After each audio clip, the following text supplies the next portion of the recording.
Hello, it's Randi Rhodes. Here's a clip from our show, and go to randirhodes.com for the whole thing and a podcast. Buy a stinking podcast. Mary had a little man. The fault. We believe that all men are created equal. To the magnificent mosaic that is America. From radio beacon to radio beacon. I have a dream today. Change has come to America. Believe it. Knock, knock. Who's there? It's a figment of your imagination. Randi Rhodes Show. Turn up your mind. Said it from the day that I got here until whatever, that there is no connection. You've got Russia. If the president puts Russian salad dressing on his salad tonight, somehow that's a Russian connection. But every single person... No, that's I appreciate your agenda here, but the reality is, hold on. No, at some point, report the facts. The facts are that every single person who has been briefed on this subject has come away with the same conclusion. Republican, Democrat, so I'm sorry that disgusts you. You're shaking your head. I appreciate it, but understand this, that at some point, the facts are what they are. And every single person who has been briefed on this situation with respect to the situation with Russia, Republican, Democrat, Obama appointee, career, have all come to the same conclusion. At some point, April, you're going to have to take no for an answer with respect to whether or not there was collusion. How do you change the perception We're going to keep doing everything we're doing to make sure that what the president told the American people he was going to do, to fulfill those pledges and promises that he made, to bring back jobs, to grow the economy, nice to keep pivot. our nation safe. That's what he's been focused on since day one. We're going to keep focusing on that every Single day. Yes, every day. Russian dressing, that's what it is. It's the same as salad dressing, what's going on here. Now, I swear to God, this story, Nunes and the leaker, doesn't that sound like a really bad children's book about, how not to wet the bed? Nunes and the leaker, little Devin Nunes has pissed all over the House Intelligence Committee investigation. Today we were supposed to be hearing from the former CIA director, Brennan, and the former, she was acting. Hello? She was acting attorney general, and then she was, before that, she was deputy attorney general. She served for 27 years at the Justice Department, and we were supposed to be hearing testimony from her today, but little Devin Nunes canceled her the entire hearing today. The entire thing. We told you this on Friday. Yesterday we went over why we thought it was canceled, and now today we find out that there were letters back and forth from the Intelligence Committee to Sally Yates inviting her, Sally Yates accepting the invitation, and then Sally Yates writing to the White House in order to make sure that the White House was cool with Sally Yates going up there and knowing what her testimony would be, so no one was sandbagged, and so everybody would understand what her position was. She was supposed to be testifying today about a couple of things. Of course, she was fired. Let's just remember why she was fired. She was fired because she would not defend Donald Trump's Muslim ban. That's number one. But before that, she was already on their hit list to be fired because she was the one who told the White House that Michael Flynn had done some things, we didn't know what back then, had done some things that made the White House blackmailable by foreign governments, Russia, and obviously it was Turkey as well. And so Sally Flynn was on their radar screen as a truth teller, and that just couldn't stand, right? And then when she refused to defend the Muslim ban because she believed it was unconstitutional, and she was proven to be correct by many courts now, she was fired. So Nunes, okay, she had written all the Intelligence Committee had invited her. She responded in a letter and said, yes, she would go. She also told the Intelligence Committee, and it was the first letter inviting her was signed off by both Nunes and Schiff. This is when it was all kumbaya up there. Everybody was getting along. Things were cool. Things were good. And so this first letter was signed off by Devin Nunes, who, by the way, has I don't know what you could tell about a person from their signature. You know, Trump's is like a defibrillating heart. Have you ever seen yeah, it's like woo, like amphetamines induced or something like that. Nunes writes like a second grader, just and just his information. Oh, it's just so anyway, they invited her. They wrote. All right, let me just do this. Let me play what was said today at the podium about why this thing was canceled. And, of course, Nunes canceled it. Just keep that in mind. And Sean Spicer's protest, saying that is not, that the Washington Post is fake news. Basically, the Washington Post is lying. The Washington Post is wrong. This is where the letters come from, the Washington Post. Too bad for him. We actually took him up on his challenge, and we looked it up and found the letters. But here's what he said. And then first I'm going to play a few. It's not very long. And then I'm going to go through it day by day. Former acting Attorney General Sally Yates. As a matter of fact, I'd like to walk you through the sequence of events just to make sure that everyone's abundantly clear I'd like on what happened. Yes. On March 14th, Chairman Nunes and Ranking Member Schiff invited Sally Yates to testify. That's correct. On March 28th. On March 23rd, Sally Yates' attorney sent a letter to the Department of Justice asking for their consent to testify without constraints. On March 24th, the Department of Justice responded that the president owns those privileges to discuss the communications they were requesting to talk about and referred them to the White House. Also on the 24th, Ms. Yates' attorney sent a letter to the White House counsel requesting that consent, specifically stating that if they did not receive a response by March 27th at 10 a.m., they would, quote, conclude that the White House does not assert executive privilege over these matters. The White House did not respond and took no action that prevented Ms. Yates from testifying. That's the story. That's what the documents show. And with that, I'm glad to take some questions. Okay, that's his story.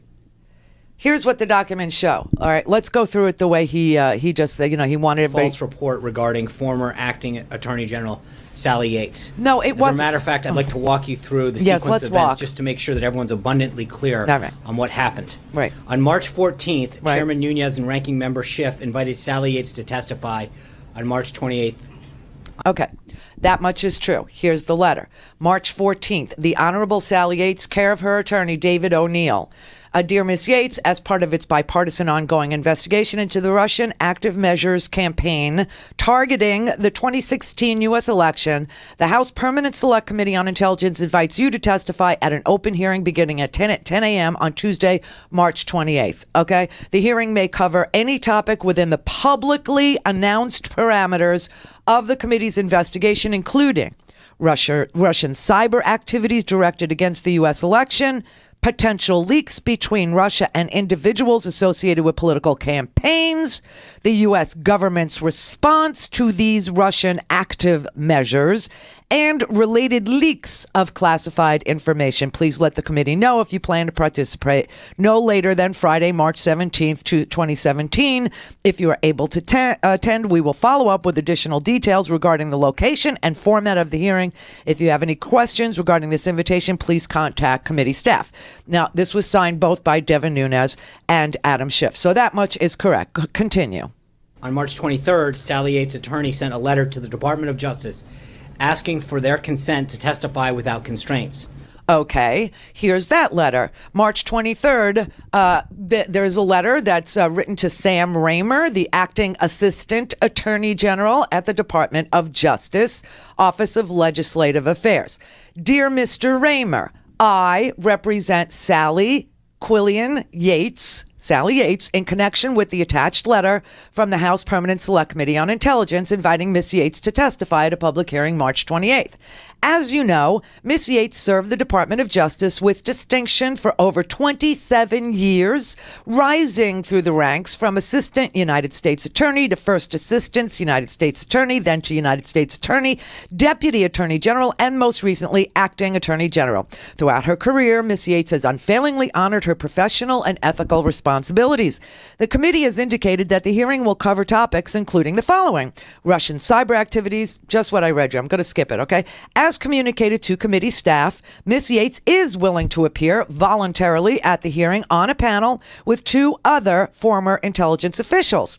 In answering the committee's questions, Ms. Yates obviously will not disclose any classified information, nor will she provide any information that she believes could interfere with any ongoing criminal or intelligence investigations. The Department of Justice has advised that it believes there are further constraints. The DOJ has now written to Sally Yates' attorney and says, oh, no, you can't testify. There are further constraints on the things that we said we would openly testify to. Let me repeat this. The Department of Justice has advised that it believes there are further constraints on the testimony Ms. Yates may provide at the hearing. Generally, we understand the department takes the position that all information Ms. Yates received or actions she took in her capacity as Deputy Attorney General and Acting Attorney General are client confidences that she may not disclose absent written consent of the department. Now, let me tell you why there's no letter. This was probably a phone conversation. A phone conversation between the Department of Justice and Sally Yates' attorney after Sally Yates accepts the invitation to testify. Okay? This is what he leaves out.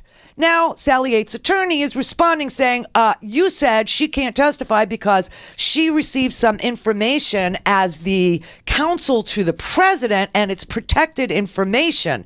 And so there are client confidences that she can't, that play into her testimony. And you're saying she can't testify.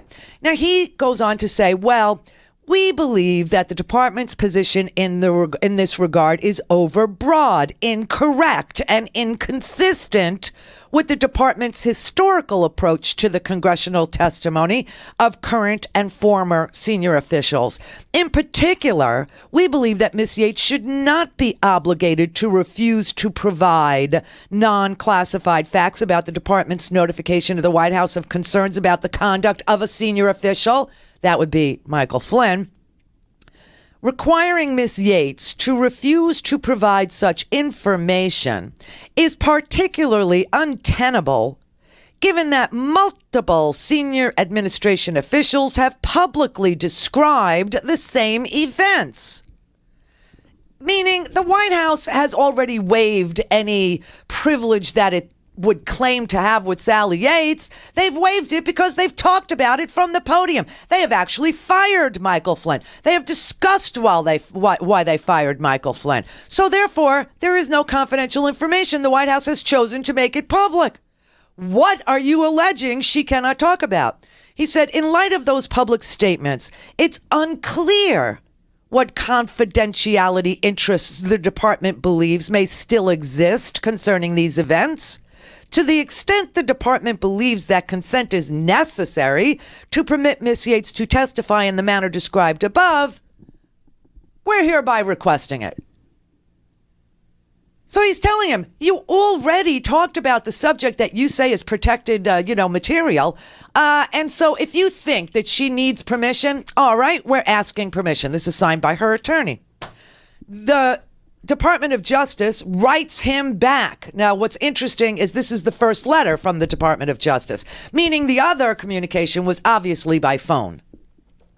So now Scott Schools, the Associate Deputy Attorney General, writes back to Sally Yates' attorney and said, Dear Mr. O'Neill, this responds to your letter of March 23rd to Acting Assistant Attorney General Sam Raymer regarding the invitation of the White House Permanent Select Committee on Intelligence to former Deputy Attorney Sally Quillian Yates to testify at the public hearing. In particular, your letter pertains to Ms. Yates' potential disclosures to the committee of, quote, non-classified facts about the department's notification of the White House of concerns about conduct of a senior official. Again, Michael Flynn. We appreciate your meeting at the department on March 23rd to provide additional information. So they've already been to the Department of Justice. They met in person, okay? And he said to provide additional information about the details of these communications with the White House that you believe may be responsive to committee inquiries. Ms. Yates seeks authorization to testify about communications she and a senior department official had with the Office of the Counsel to the President. Such communications are likely covered by the Presidential Communications Privilege and possibly the Deliberative Process Privilege. The President owns these privileges. Therefore, to the extent Ms. Yates needs consent to disclose the details of those communications to the committee, she needs to consult with the White House. She need not obtain separate consent from the department. So the department is now saying, talk to the White House. President is saying just because he talked openly about Flynn and fired Flynn in the open and told everybody in America and anybody else around the world why he fired Mike Flynn does not remove the confidentiality between him and Sally Yates with regard to Michael Flynn. And so they're saying that. And so they're saying, this is a hard story. And so they're saying she can't testify. So they write back and they say, if you don't, they write back to her attorney and they say, if I don't receive a response by Monday, March 27th at 10 a.m., I will conclude that the White House does not assert executive privilege over these matters with respect to the hearing and will go ahead. That was on Friday, and Friday, Devin Nunes made this crazy surprise announcement saying the hearing is canceled. And the White House says, we didn't do anything.